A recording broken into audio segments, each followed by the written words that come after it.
भाषा विवाद के बीच तमिलनाडु की स्टालिन सरकार ने करेंसी सिंबल पर बड़ा फैसला लिया है। सरकार ने राज्य बजट के लोगों में रुपए के प्रतीक को तमिल के अक्षर RU से बदल दिया है। नई राष्ट्रीय शिक्षा नीति के माध्यम से हिंदी थोपने को लेकर DMK और केंद्र सरकार के बीच खींचतान चल रही है। इसके बीच स्टालिन सरकार ने ये अहम कदम उठाया है।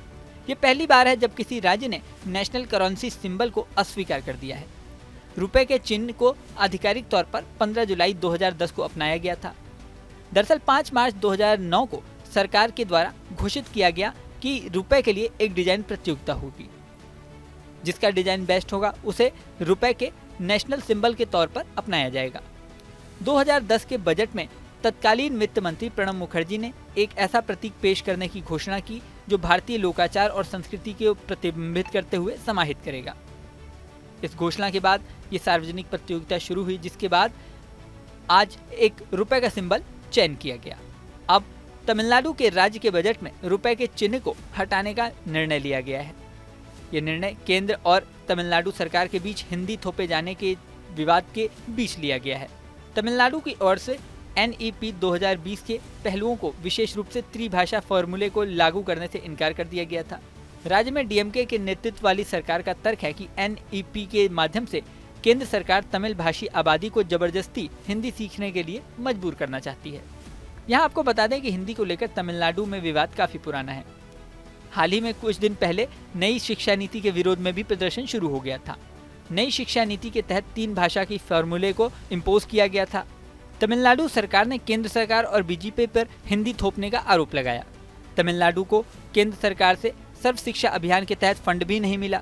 वहां के मुख्यमंत्री MK स्टालिन ने प्रधानमंत्री नरेंद्र मोदी को पत्र लिखकर आरोप लगाया कि राज्य को 2152 करोड़ रुपए जारी नहीं किए गए हैं। उन्होंने ये पैसा जारी करने की मांग की। दरअसल फंड के लिए राज्यों को नई शिक्षा नीति के प्रावधान लागू करने थे, जिसमें 3 भाषा की नीति भी शामिल है। हालांकि इससे पहले भी इस तरह का विरोध तमिलनाडु में हो चुका है। 1968 में भी ये 3 भाषा का फॉर्मूला लागू करने की बात हुई थी। तब भी हिंदी थोपने की बात कहते हुए तमिलनाडु ने इसे लागू नहीं किया था। तमिलनाडु के राज्य में अभी भी 2 भाषा नीति लागू है। वहाँ स्टूडेंट्स को तमिल और इंग्लिश पढ़ाई जाती है। जब केंद्र सरकार की नई एजुकेशन पॉलिसी का ड्राफ्ट सामने आया, तब भी हिंदी थोपने का आरोप लगाते हुए सबसे ज्यादा विरोध तमिलनाडु में हुआ था। तब केंद्रीय शिक्षा मंत्री को सफाई भी देनी पड़ी थी और फिर ड्राफ्ट की कुछ लाइनों में बदलाव भी करना पड़ा था।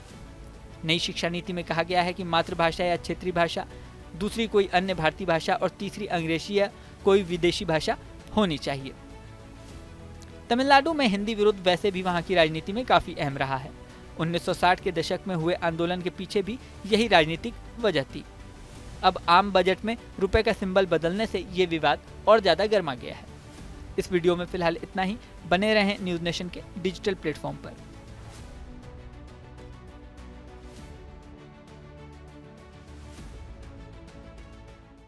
न्यूज नेशन अब व्हाट्सएप पर। खबरों के ताजा अपडेट के लिए न्यूज नेशन के इस QR कोड को स्कैन करें।